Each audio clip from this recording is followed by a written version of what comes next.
कल्याणमध्ये भर चौकात तरुणावर चाकू हल्ला, आरोपीला महात्मा फुले पोलिसांनी केली अटक। कल्याण शहराच्या पश्चिम भागातील बैल बाजार चौकात भरदिवसा एका तरुणावर चाकू हल्ला केल्याची घटना शनिवारी दुपारी घडली। ही संपूर्ण घटना सीसीटीव्हीत कैद झाली आहे। चाकू हल्ला करणाऱ्याचं नाव अरुण तिवारी आहे। त्वरित घटनास्थळी दाखल होत महात्मा फुले पोलिसांनी आरोपी अरुण तिवारीला अटक केली आहे। ज्याच्यावर हल्ला करण्यात आला त्या तरुणाचं नाव दिलीप चौधरी आहे। फिर्यादी दिलीप चौधरी यांच्यावर वैद्यकीय उपचार करण्यात आले।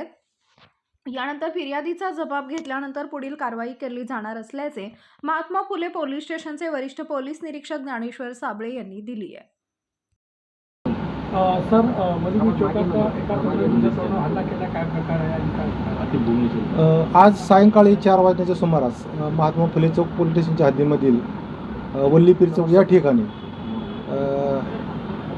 दिलीप रामबचन चौधरी हा मानपाड्याच्या हद्दीतील टाटा पॉवर कॉलनीमध्ये राहणारा इसम आहे। याच्यावरती इसम नामे अरुण तिवारी याने चाकूने मारहाण केल्याची घटना घडली होती। याबाबत माहिती मिळतात त्वरित बाजारपेठ पोलीस स्टेशनची टीम त्या ठिकाणी हजर होऊन त्यांनी आरोपीस ताब्यात घेतलेला आहे। फिर्यादीचं त्याच्यावर वैद्यकीय उपचार करण्यात आलेले आहेत। तर त्याची फिर्याद घेऊन महात्मा फुले चौक पोलीस स्टेशन याबाबत गुन्हा नोंद करून पुढील कारवाई सुरू आहे। आरोपी हा अटक करण्यात आलेला असून योग्य ती त्याच्यावरती प्रतिबंधक कारवाई आणि अटकेची कारवाई करण्यात येईल।